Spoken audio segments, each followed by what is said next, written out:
വഖഫിന്റെ പ്രശ്നങ്ങൾ അറിയില്ല. മുൻപത്തെ പ്രശ്നങ്ങൾ നമ്മൾക്ക് എല്ലാവർക്കും അറിയാവുന്നതാണ്. മാധ്യമത്തിലൂടെ നമ്മൾ മനസ്സിലാക്കിയ കാര്യങ്ങളാണത്. കാരണം വെച്ച് കഴിഞ്ഞാൽ നമ്മുടെ ജീവനും സ്വത്തിനും ഒക്കെ നമുക്ക് നിൽക്കാൻ പറ്റുന്നത് അത് BJP-യിലൂടെ മാത്രമേ സാധിക്കുള്ളൂ എന്ന് എല്ലാവരും മനസ്സിലാക്കി.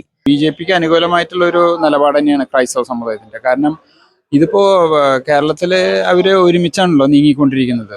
അപ്പൊ മുനമ്പത്തിന് അമെൻമെന്റിന് അവര് എതിർക്കാണല്ലോ, ഒരുമിച്ചാണല്ലോ. അപ്പൊ അത് ഒരുമിച്ചായതുകൊണ്ട് BJP മാത്രമാണ് സപ്പോർട്ട് ചെയ്യുന്നത്. അപ്പോൾ അച്ഛന്മാരും സിസ്റ്റേഴ്സും ക്രൈസ്തവ സമുദായം ഒരുമിച്ച് BJP-ക്ക് സപ്പോർട്ട് ചെയ്യുന്നത്. കാവി ഉൾക്കൊള്ളാനായിട്ട് ഇവിടുത്തെ ക്രൈസ്തവ സമൂഹം മനസ്സ് കാണിക്കുമോ? കാവ്യ എന്ന് പറഞ്ഞപ്പോ ഇത് കാവ്യാണ് അല്ലേ? ഈ കാവ്യ തന്നെയാണ് ഞങ്ങള് മലയാറ്റൂര് പോകുമ്പോഴും ഞങ്ങൾ എടുക്കുന്നത്.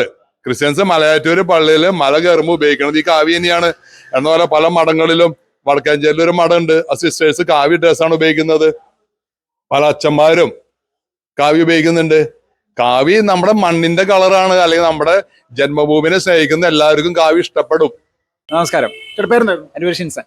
ചേട്ടാ ഇപ്പോൾ പാലക്കാട് 50% പോളിംഗ് കഴിഞ്ഞിരിക്കുകയാണ്. എങ്ങനെ കാണുന്നു ഇവിടുത്തെ ഒരു വിവിധ രാഷ്ട്രീയ പാർട്ടികളുടെ ഒരു പ്രവർത്തനം മുന്നേറ്റം എങ്ങനെയാണ്?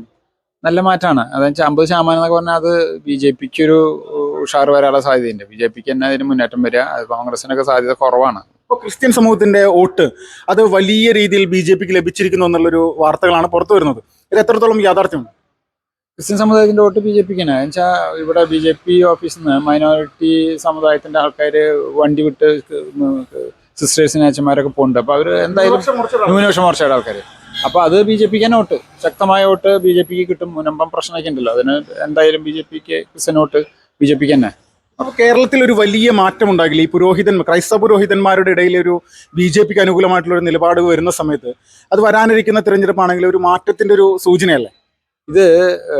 മുനമ്പം ഇഷ്യൂ വന്നതിൽ ക്രൈസ്തവർ വേറെ പ്രശ്നങ്ങളായതുകൊണ്ട് ക്രൈസ്തവർക്ക് വേറെ രക്ഷപ്പെടാൻ വേറെ വഴിയില്ലല്ലോ. അപ്പോൾ ഇത് വോട്ട് BJP-ക്ക് തന്നെ പോവുക. ക്രൈസ്തവർ വോട്ട് മൊത്തം BJP-ക്ക് പോവുക. പഴയമാരല്ല, അച്ഛന്മാരും ഒക്കെ അങ്ങടാണ്, BJP-ക്കാണ്. അവര് മീറ്റിങ്ങിലൊക്കെ അങ്ങനെയാണ് സംസാരം. ചേട്ടനത് നേരിട്ട് അനുഭവിച്ചറിഞ്ഞാണോ? ഞാൻ കണ്ടതാണല്ലോ, വണ്ടിയിൽ ആൾക്കാരെ കൊണ്ടുപോലും ഇതൊക്കെ. അപ്പൊ അതൊക്കെ BJP-ക്കുള്ള വോട്ടാണ്. ഇപ്പൊ അത്രയും ധൈര്യത്തിൽ അവർ വരുന്നെങ്കിൽ അവര് വരുമ്പോട്ടിട്ട് തന്നെയാണ്. അതാണ് അതിന്റെ മാറ്റം.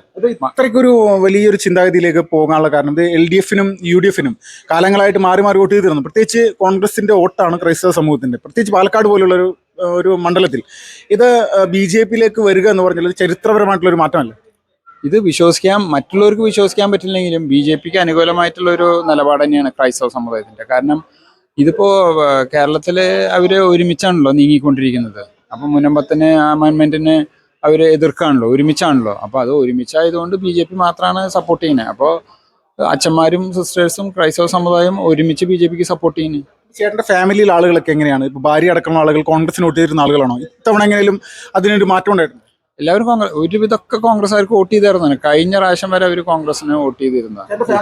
ഫാമിലി അടക്കം എനിക്കറിയാലോ, എൻ്റെ ഫാമിലിയിൽ. അപ്പോൾ അവരൊക്കെ ഇപ്പോൾ എന്തായാലും മുനമ്പം ഇഷ്യൂ വന്നതിൽ നമ്മൾ ചെല്ലുമ്പോൾ അവർ ഇങ്ങോട്ട് പറയുന്നത് ഇപ്രാവശ്യം എന്തായാലും BJP-ക്ക് വോട്ട് ചെയ്യുന്നത് നമ്മൾ കാണുമ്പോൾ അവർ ഇങ്ങോട്ട് പറയുന്നത്, നമ്മൾ പറയേ വേണ്ട. അപ്പോൾ അതിൻ്റെ വെച്ചാൽ നല്ലൊരു മാറ്റമാണ്. ഫാമിലി ലേഡീസ് അടക്കം അത് പറയുന്നത്. അപ്പോൾ അത് നല്ല മാറ്റമാണല്ലോ അവരിങ്ങോട്ട് പറയുമ്പോൾ. ചേട്ടൻ്റെ ഭാര്യ ആദ്യമായിട്ട് BJP-ക്ക് വോട്ട് ചെയ്യുന്ന സമയത്ത് എന്താ പറഞ്ഞെന്താ? ഇല്ല, ഒരു വിഷമമില്ലാണ്ട് വോട്ട് ചെയ്തത്. അതായത് മുന്നൊക്കെ അവർ അങ്ങനെ BJP-ന്ന് ഏട്ടത്തെന്ന് പറയില്ല, കോൺഗ്രസിനാണ് വോട്ട് ചെയ്തിരുന്നത്. ഇപ്പൊ ഇങ്ങോട്ട് വർത്തമാനത്തിൽ പറയണം ഇപ്രാവശ്യം എന്തായാലും BJP-ക്ക് വോട്ട് ചെയ്യണം. കാരണം മുനമ്പം ഇഷ്യൂ വന്നതിൽ വേറെ രക്ഷയില്ലല്ലോ. ഇപ്പൊ എന്നെ കൊണ്ട് പറ്റാവുന്നത് അതാണല്ലോ. അപ്പൊ അത് എന്തായാലും BJP-ക്ക് വോട്ട് ചെയ്യണമെന്നാണ് എൻ്റെ ഒരു സൂചന. അത് സത്യമായിരിക്കാം, നമ്മൾ അത്രയല്ലേ പറയാൻ പറ്റുള്ളൂ. അപ്പൊ അവരിങ്ങോട്ട് പറയണം. ഇത് എൻ്റെ വൈഫ് മാത്രമല്ല, നമ്മൾ കാണുന്ന പള്ളികളിലൊക്കെ പോകുമ്പോൾ ലേഡീസിന്റെ സംസാരം ഇതാണ്, എന്തായാലും ഇപ്രാവശ്യം വോട്ട് ചെയ്യണം, ഒരാളെയും ജയിച്ചാലേ നമുക്ക് പിടിച്ചു നിൽക്കാൻ പറ്റുള്ളൂ എന്നാണ് പറയുന്നത്. പാലക്കാട് ചരിത്രപരമായിട്ടുള്ള മുന്നേറ്റം BJP ഉണ്ടാക്കുമെന്നാണ് നിങ്ങൾ പ്രതീക്ഷിക്കുന്നത്? തുടക്കം കുറിക്കും, ചരിത്രപരമായ തുടക്കം. ഇപ്രാവശ്യം കൃഷ്ണമാർ നല്ലൊരു ഭൂരിപക്ഷത്തിന് ജയിച്ച് അത് തുടക്കം കുറിക്കും. അതിനുള്ള കാരണം ക്രിസ്ത്യൻ സമുദായം, ക്രൈസ്തവ സമുദായമായിരിക്കും, അതിലൊരു യാതൊരു സംശയമില്ല. നമസ്കാരം, സാജു സെബാസ്റ്റ്യൻ. ചേട്ടിപ്പോ പാലക്കാട് മണ്ഡലത്തിൽ ചരിത്രപരമായിട്ടുള്ളൊരു മാറ്റം ഉണ്ടാകുമെന്നുള്ളൊരു പ്രതീക്ഷയിലാണ് ഇവിടുത്തെ ക്രിസ്ത്യൻ സമൂഹം അടക്കം. അത് കോൺഗ്രസിനും LDF-നും എതിരാകാനുള്ള സാധ്യതയില്ല? കോൺഗ്രസിനും LDF-നും ഞങ്ങൾ മൈൻഡ് ചെയ്യണില്ല. കാരണം അവർ വിശ്വാസ വഞ്ചന നടത്തുന്ന ആളുകളാണ്. ഒരുമിച്ചാണ് പ്രമേയം പാസ്സാക്കിയ ഈ അമെന്റ്മെന്റിനെതിരെ വഖഫ് ഭേദഗതി ബില്ല് കേന്ദ്രം കൊണ്ടുവരാൻ ഉദ്ദേശിക്കുന്ന അവസരത്തിൽ ആദ്യം പ്രമേയം പാസ്സാക്കിയത് ഒരുമിച്ചാണ്. അപ്പൊ നമുക്ക് അവർ മൈൻഡ് ചെയ്യേണ്ട ആവശ്യമില്ല, അവർ വിശ്വാസം എടുക്കേണ്ട ആവശ്യമില്ല. പാലക്കാട് പോലും പുതിയ ലിസ്റ്റ് വന്നിട്ട് പാലക്കാട് വഖഫ് അധിനിവേശം അതിന്റെ പട്ടിക പുറത്തു വന്നിട്ട് മുനിസിപ്പാലിറ്റിയിൽ 110 സ്ഥലത്താണ്. കണ്ണാടിയിൽ 18 സ്ഥലങ്ങളില്, മാത്തൂര് 22, പിരായിരി 44, ദെൻ ഒറ്റപ്പാലം 255, മണ്ണാർക്കാട് 917 സ്ഥലമാണ് വകുപ്പിന്റെ കീഴിൽ വന്നേക്കുന്നത്. വകുപ്പിന്റെ ചിറ്റൂര് 300, ആലത്തൂര് 429. ഇതൊക്കെയും പാലക്കാട് വന്ന് പുതിയ ലിസ്റ്റ് കിട്ടിയേക്കണതാ. ഇതൊക്കെ ജനം അറിയട്ടെ, എന്ന് കുറച്ച് വൈകി പോയി അറിയിക്കാനായിട്ട്. എന്നാലും അറിവുള്ളവർക്ക് അറിയുന്നുണ്ട്. ഇത് പുറത്തുവിടാതിരുന്നത് ഇലക്ഷൻ കാരണമാണോ? ഈ സഖാക്കന്മാരും കോൺഗ്രസ്സുകാരും ചെയ്തിരിക്കുന്ന പരിപാടിയാണ്. ആയിരിക്കാം. ഒരു ദിവസം മുമ്പ് ചാനലിൽ ചർച്ച ഉണ്ടായപ്പോഴും നമ്മുടെ വക്താവിന്റെ അടുത്ത് അവര് ആർഗ്യൂ ചെയ്തു. ആര്? ആങ്കേഴ്സ്. പാലക്കാട് ഒരു സ്ഥലം പറയും, ഒരു സ്ഥലവും ഇല്ല എന്ന് പറഞ്ഞു. പക്ഷെ ആർഗ്യുമെന്റ് ഉണ്ടായിരുന്നു. ഒരുപാട് നന്നായിട്ട് ആർഗ്യൂ ചെയ്തു നമ്മുടെ വക്താവ്. അപ്പൊ പാലക്കാട് ഇത്ര അധികം സ്ഥലങ്ങളാണ് വഖഫിന്റെ ലിസ്റ്റിൽ വന്നേക്കണത്, പട്ടികയിൽ വന്നേക്കണത്. ഇത് ജനം അറിയാൻ കുറച്ച് വൈകിട്ടുണ്ട്. ഇപ്പോ ഈ കാവി ഉൾക്കൊള്ളാനായിട്ട് ഇവിടുത്തെ ക്രൈസ്തവ സമൂഹം മനസ്സ് കാണിക്കുമോ? കാവ്യ എന്ന് പറഞ്ഞപ്പോ ഇത് കാവ്യാണ് അല്ലേ? ഈ കാവ്യ തന്നെയാണ് ഞങ്ങൾ മലയാറ്റൂര് പോകുമ്പോഴും ഞങ്ങൾ എടുക്കുന്നത്. ക്രിസ്ത്യൻസ് മലയാറ്റൂര് പള്ളിയില് മല കയറുമ്പോൾ ഉപയോഗിക്കുന്നത് ഈ കാവ്യ തന്നെയാണ്. എന്നപോലെ പല മഠങ്ങളിലും, വടക്കാഞ്ചേരിയിൽ ഒരു മഠമുണ്ട്, ആ സിസ്റ്റേഴ്സ് കാവ്യ ഡ്രസ്സാണ് ഉപയോഗിക്കുന്നത്. പല അച്ഛന്മാരും കാവ്യ ഉപയോഗിക്കുന്നുണ്ട്. കാവ്യ നമ്മുടെ മണ്ണിന്റെ കളറാണ്. അല്ലെങ്കിൽ നമ്മുടെ ജന്മഭൂമിനെ സ്നേഹിക്കുന്ന എല്ലാവർക്കും കാവ്യ ഇഷ്ടപ്പെടും. പുണ്യ കളറാണത്, സംസ്കാരത്തിന്റെ ഭാഗമാണ്. അത് ഉൾക്കൊള്ളാൻ ക്രൈസ്തവ സമൂഹം തയ്യാറായിട്ട് ഇത്തവണ താമരചിഹ്നത്തിന് വോട്ട് ചെയ്തു എന്നാണ് പറയുന്നത്. ധൈര്യമായിട്ട് ഡെഫിനറ്റ്ലി തൃശ്ശൂർ ആവർത്തിക്കും. തൃശ്ശൂർ തന്നെയാണ് സംഭവിച്ചത്. ക്രൈസ്തവര് കുറച്ച് അഡ്വാൻസ് ചിന്തിക്കും. കാരണം അവരുടെ നിലനിൽപ്പിന്റെ പ്രശ്നമാണത്. കാലിന് അടിയിലുള്ള മണ്ണ് ഒലിച്ചു പോകുമ്പോൾ ബുദ്ധിമുട്ട് എന്താണെന്ന് അറിയാമല്ലോ. അല്ലെങ്കിൽ അവരുടെ നിലനിൽപ്പിന്റെ പ്രശ്നമായിട്ട് കൺസിഡർ ചെയ്തിട്ട് അവര് അതിനുള്ള കുറച്ച് അഡ്വാൻസ് ആയിട്ട് തിങ്ക് ചെയ്യും. ഈ പാലക്കാടുള്ള ക്രൈസ്തവര് ഇപ്പൊ ഭൂരിഭാഗം താമരചിഹ്നത്തിന് വോട്ട് ചെയ്തിരിക്കുന്ന ഒരു സാഹചര്യമാണ് ഇപ്പോഴുള്ളത്. നമ്മൾ പോയടത്തൊക്കെ അവർ നല്ല റെസ്പോൺസ് ആയിരുന്നു. അവര് താമര സ്നേഹിക്കണം. പക്ഷെ പാലക്കാട് വിരിയണത് തൃശ്ശൂര് വിരിഞ്ഞ പോലത്തെ വെള്ളത്താമര ആയിരിക്കില്ല. അവിടെ വെള്ളത്താമരയാണ്. ഇവിടെ അത് ചുവന്ന താമര ആയിരിക്കും, ചെന്താമര ആയിരിക്കും. ഇവിടെ നമ്മുടെ കുറച്ച് RSSകാര്, ശ്രീനിവാസേട്ടൻ എന്ന പോലെ സഞ്ജിത്ത്, ഇവരുടെ ചോരയുടെ കളറാ താമരയ്ക്കുണ്ട്. അതുകൊണ്ട് ഇവിടെ വിരിയണത് വെറും താമരയല്ല, ചെന്താമര ആയിരിക്കും. അതുപോലെ താമരകൾ ഇങ്ങോട്ട് വിരിയും. കേരളം മൊത്തത്തിൽ ഒരു ബ്ലൂ. അവരെ കൊലപ്പെടുത്തിയ ആളുകൾ വോട്ട് വേണ്ട എന്ന് പറയാനായിട്ട് UDF സ്ഥാനാർത്ഥി തയ്യാറായിട്ടില്ല. എന്തുകൊണ്ടായിരിക്കും അത്? അവരവിടെ പോയി കാണാണ്. ഇപ്പൊ നമ്മുടെ ഒരാൾ പോയിട്ടുണ്ട്, ആളും പോയി കാണാണ്. അപ്പൊ ഇവർക്ക് ആ കൾച്ചർ, നമ്മുടെ കൾച്ചറൊന്നും അവർക്ക് വേണ്ട. ഭാരതത്തിന്റെ കൾച്ചർ അവർക്ക് വേണ്ട. അവരെന്തോ കണ്ട് താൽക്കാലിക ലാഭത്തിന് വേണ്ടി ഓടുന്ന ആളുകളാണ്. അല്ലെങ്കിൽ അവർക്ക് മാറി ചിന്തിക്കേണ്ട സമയം അതിക്രമിച്ചു. ഈ വഖഫിന്റെ ഒറ്റ ഇഷ്യൂ മതി ഈ കോൺഗ്രസ്സുകാരും LDFകാരൊക്കെ മാറി ചിന്തിക്കേണ്ട സമയം. പക്ഷെ അവര് ചിന്തിക്കുന്നില്ല. അവർക്ക് എന്തോ താൽക്കാലിക ലാഭത്തിന് വേണ്ടിയിട്ട് അല്ലെങ്കിൽ പദവികൾക്ക് വേണ്ടി അവര് ചതിക്കാണ്, ഒറ്റ കൊടുക്കാണ് രാജ്യത്തിനെ. പണ്ട് നെഹ്റു ചെയ്ത പോലെ. നെഹ്റു ചെയ്തു. പണ്ട് മുഗളന്മാർക്ക് വേണ്ടിയിട്ട് രാജ്യത്തിന് ഒറ്റ ആളുകളാണ് നെഹ്റു ഫാമിലി മൊത്തം. അതിന്റെ പ്രതിഫലമായിട്ടാണ് നെഹർ നദി തീരത്ത് അവർക്ക് കുറെ സ്ഥലം കിട്ടിയിട്ടുണ്ട്. ഹെക്ടർ കണക്കിനോ ഏക്കറോ സ്ഥലം കിട്ടിയിട്ടുണ്ട്. ആ നെഹർ നദി, അതിന്റെ പേരാണ് നെഹ്റു എന്നുള്ള അവരുടെ വീട്ടും പേര് പോലെ വന്നത്, സർനെയിമായിട്ട് വന്നത്. ഇപ്പോഴും അവർ ചെയ്യണത് സെയിം പണി തന്നെയാണ്, ഒറ്റിക്കൊടുക്ക. ഇപ്പോഴും രാഹുൽ ഒറ്റിക്കൊടുത്തല്ലോ ഇന്ത്യയുടെ വളർച്ചയ്ക്ക് വിഘാതമായിട്ടുള്ള ഒറ്റിക്കൊടുക്കൽ അദ്ദേഹം ചെയ്തത്. അത് തന്നെയാണ് ഇവിടുത്തെ ടീമുകളും ചെയ്യുന്നത്, ഇവിടുത്തെ കോൺഗ്രസ്സുകാരും ചെയ്യുന്നത് അത് തന്നെയാണ്. അല്ലാന്ന് പറയാൻ പറ്റോ? ഒരു മടിയില്ല ഒറ്റയ്ക്ക് കൊടുക്കാൻ. ഇത്രയും കാലം ഇവിടുത്തെ ക്രിസ്ത്യൻ സമൂഹത്തിനോട് കാണിച്ചിരുന്ന സ്നേഹം അത് എന്തായിരുന്നു? ഈ ആട്ടിൻതോലിട്ട ചെന്നായുടെ ആ സ്നേഹം ഉണ്ടല്ലോ, സെയിം. ഇവര് ചതിക്കാൻ തന്നെ ഉദ്ദേശിച്ചേക്കാണ്. ഇവർക്ക് ഏവ് വേറെയാണ്. ഇവർക്ക് ഭരണം വേണം, പവർ വേണം. എന്താ പറയാ, ഈ കൈയിട്ട് നക്കാന്ന് പറയില്ലോ, സർക്കാർ കോടതിയില് കൈയിട്ട് നക്കാന്ന് പറയില്ല എന്ന പോലെ. എന്തായാലും വഖഫ് ഇഷ്യൂല് അവര് പെട്ടു, ഉറപ്പാണ്. ഒരു ജീവി കുടത്തില് കൈയിട്ടെ ഉപ്പ് എടുക്കണ ജീവനറിയോ?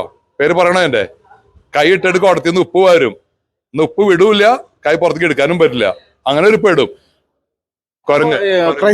ക്രൈസ്തവ സമൂഹത്തിന്റെ ജീവനും സ്വത്തിനും സംരക്ഷണം നൽകാനായിട്ട് ഇനി BJPക്ക് മാത്രമേ സാധിക്കുള്ളൂ. ഡെഫിനറ്റ്ലി BJPക്ക് കഴിയൂ. ഇവർ എത്ര ശ്രമിച്ചാലും ഇത് പെട്ടെന്ന് തീരുന്നൊരു പ്രശ്നമല്ല. കാരണം അവർക്കത്, ഞാൻ പറഞ്ഞില്ല, ജീവി കൈയിട്ട് ഉപ്പ് വരണ ജീവി, മങ്കി, സെയിം അവസ്ഥയാണ് ഇവർക്ക്. ഇത് വഖഫിന്റെ പേരിൽ അത് വേണ്ടെന്ന് വെക്കാനും കഴിയില്ല.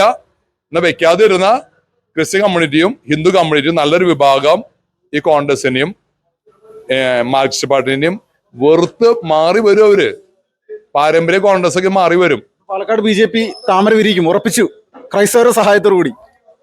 ഞങ്ങൾ വിജയം ആഘോഷിക്കാൻ റെഡി ആയിട്ടിരിക്കുകയാണ്. ഞങ്ങൾ തീരുമാനിച്ചു കഴിഞ്ഞു. നമസ്കാരം, ചേട്ടാ പേരെന്തായിരുന്നു ചേട്ടാ? എൻ്റെ വിൽസൺ. ഓക്കെ, ചേട്ടാ വോട്ട് ചെയ്തിരുന്നോ? വോട്ട് ചെയ്തു. ഇതാ ഓക്കെ, ഈ ഇപ്പോ പാലക്കാട് BJPക്കാണോ സാധ്യത? ഇപ്പോഴത്തെ ഒരു ട്രെൻഡ് അനുസരിച്ച് അങ്ങനെ ഒരു പറച്ചിലുണ്ടല്ലോ മൊത്തത്തില്, ശരിയാണോ?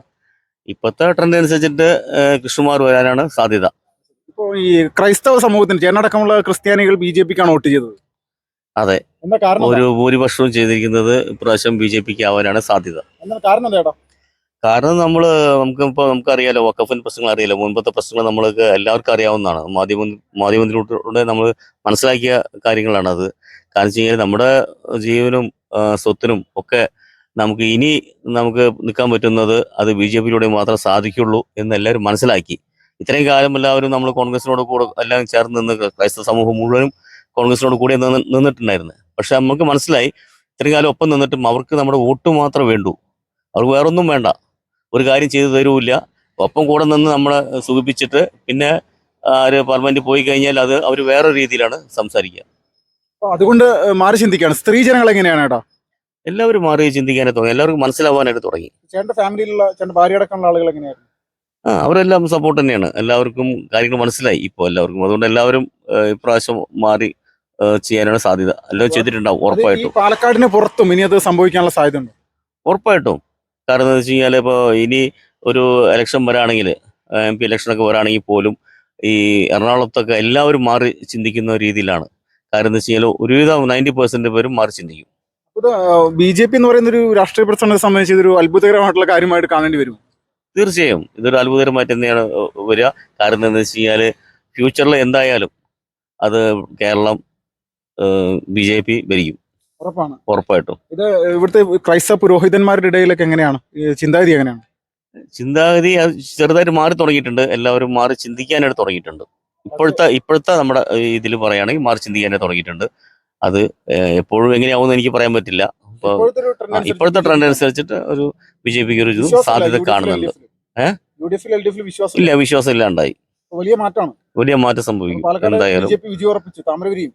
താമര വിരിയും പ്രാവശ്യം.